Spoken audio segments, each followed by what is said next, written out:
Wow. Saya rasa macam satu benda yang maknanya kita tahu bahawa Isra Mi'raj ni sebab dia tak sama dengan sambutan Maulid Rasul dan sebagainya kan, walaupun agak kita tahu tapi tidak diraikan sebesar kan kadang-kadang, tapi masih ramai lagi yang ingat apa itu peristiwa Isra dan Mi'raj kan, dari kota Mekah. Tadi pun minta maaf saya sebut Madinah pula tadi. Mekah ke Masjid Al-Aqsa, kemudian naik ke langit. Itulah sebab tarikh ni tidak ada yang spesifik.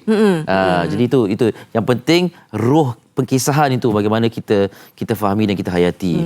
Dan semalam juga keputusan yang amat berhormat Perdana Menteri berkenaan dengan Isra dan Mi'raj ini dalam hantaran Facebook kan mengajak umat Islam untuk lebih menghayati makna dan juga ruh di sebalik peristiwa Isra dan Mi'raj itu, agar kita semuanya diberkati dan dirahmati oleh Allah SWT dunia dan akhirat.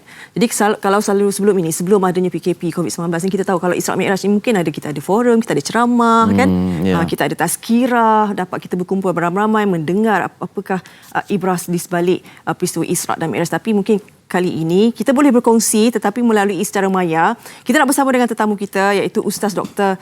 Kamilin Jamilin berada sekarang. Hello, Assalamualaikum. Waalaikumsalam warahmatullahi wabarakatuh. Doktor sihat ya? Alhamdulillah sihat. Apa khabar semua? Baik, kami sihat alhamdulillah. Okey, doktor, kita bercakap dengan Isra dan Mi'raj ini kan.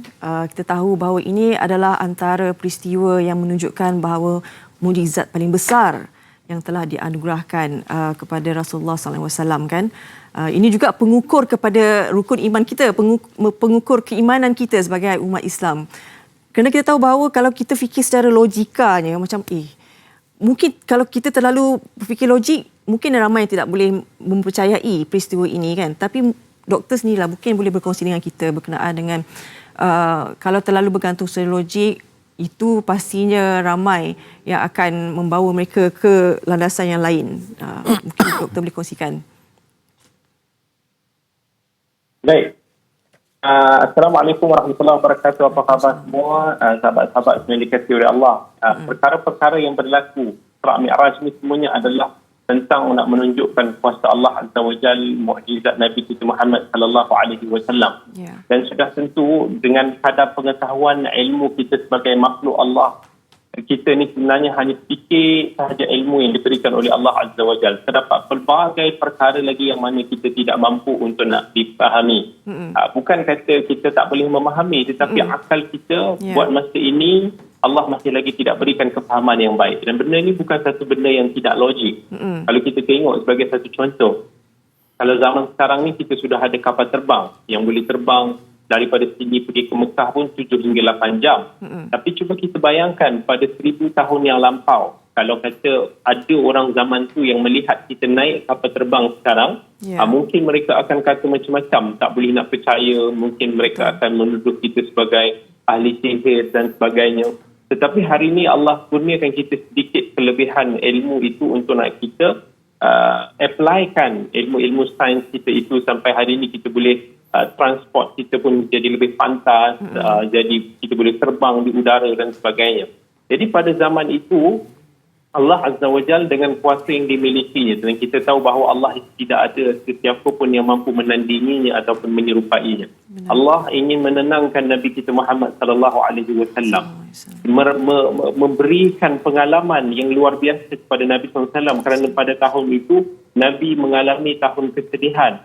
Nabi baru kehilangan bapa saudara yang dikasihinya, yang telah memperjuangkan Nabi kita, mempertahankan Nabi kita. Nabi Allah Azza wa Jalla ingin menggembirakan Nabi yang kesedihan kerana kewafatan isteri kesayangan baginda.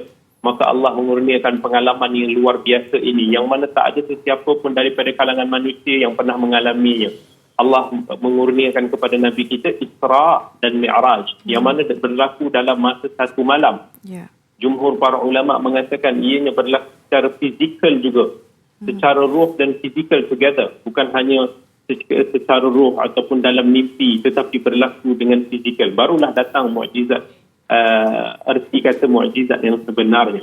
Maka kita pada hari ini tak boleh nak faham sebab ilmu kita masih tak sampai. Macam mana orang pada zaman dulu bila melihat kapal terbang, hari ini kita tak mampu untuk nak memahaminya. Tetapi satu hari nanti jika ilmu kita ni Allah kurniakan lebih lagi, mungkin kita akan melihat mungkin kita akan melihat justifikasi di sebalik perkara tersebut, bagaimana perkara itu berlaku. Dan insya-Allah jika inilah yang Allah nak uji kita beriman. Sebab perkara-perkara yang tidak boleh kita nak hadam dengan akal kita pada masa sekarang sebenarnya adalah untuk Allah nak menguji sama ada keimanan kita ini wujud ataupun tidak. Adakah kita beriman kepada Allah? Adakah kita menerima apa yang telah Allah khabarkan kepada kita, apa yang Allah perintahkan kepada kita? Sebab perkara yang berkaitan dengan ghaibiyat, benda yang ghaib, kita tak akan mampu untuk nak memahami. Cukup sekarang ni kalau kita nak tengok, kalau kita dalam keadaan mimpi, cuba kita bayangkan dalam mimpi itu kita boleh mimpi kita terbang, kita boleh jadi besar, kita boleh ke sana kemari. Dalam mimpi itu kita rasa logik. Kita rasa benda tu macam tak ada masalah. Tapi bila kita dah bangun tidur, kita ingat balik mimpi kita tu, subhanallah, kita rasa macam pelik. Macam mana benda ni boleh terjadi? Itu baru sikit yang Allah nak bagi kita rasa di dunia. Doktor, dan kita melihat bagaimana kan Rasulullah SAW ini diangkat hingga langit ketujuh. Seperti mana tadi doktor kata, untuk memberi satu pengalaman yang luar biasa kepada Nabi Muhammad SAW.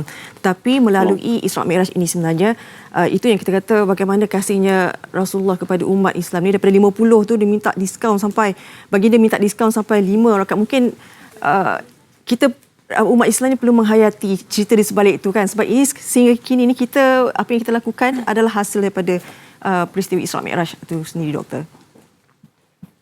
Betul. Itulah pengajaran yang sebenarnya kita nak dapat daripada peristiwa Isra' dan Mi'raj, iaitu antara benda yang paling utama untuk nak kita jaga adalah salat kita. Salat kita yang mana Allah sebut dalam Quran, inna salata tanha 'anil fahsya'i wal munkar. Jika kita dapat nak jaga salat kita baik-baik bagaimana yang telah Allah perintahkan, kita dapat menghayati hikmah di sebalik pensyariatan salat itu, ia mampu untuk nak mencegah kita daripada terjebak di dalam kemungkaran. Tapi hari ini ramai daripada umat kita yang mengabaikan salat. Ini satu perkara yang sangat menyedihkan. Mengabaikan salat ni bukan hanya kita tinggalkan salat, tetapi kita menangguhkan daripada waktunya. Kita tidak menunaikan haknya untuk nak berjamaah. Kita tidak menjaga rukun dan sunatnya. Dan bila kita salat ni hanya sekadar macam kita rasa nak lepaskan beban. Sedangkan Nabi SAW dulu ketika salat, dia merasakan kerehatan. Bahkan Nabi kata kepada Bilal, arihna bis salah ya Bilal. Jom kita rehat-rehat dengan salat kita wahai Bilal. Itu apa yang Nabi SAW rasakan. Tapi hari ini kita dengan bila kita sibuk, kita tinggalkan salat. Bila kita rasa macam tengah nak mengejar dunia, kita abaikan salat kita. Nabi SAW dulu sampailah Nabi dah dekat nazak ni, masa tengah sakit teruk, tak boleh nak bangun. Nabi minta sahabat-sahabat dia papah untuk nak bawa Nabi SAW pergi salat jemaah, mengimamkan para sahabat. Kan hari ini kalau kita sikit je sibuk, tak apalah, nantilah kita tangguhkan. Sedangkan salat ini Nabi SAW beritahu dalam hadis, dia adalah amalan yang paling mulia di sisi Allah. Bila hadis Ibnu Mas'ud radhiyallahu anhu ditanya, ayyul amali ahabbu ila Allah, apakah amalan yang paling mulia di sisi Allah? Nabi SAW beritahu, as-salatu ala waqtiha, salat pada waktunya, pada awal waktunya.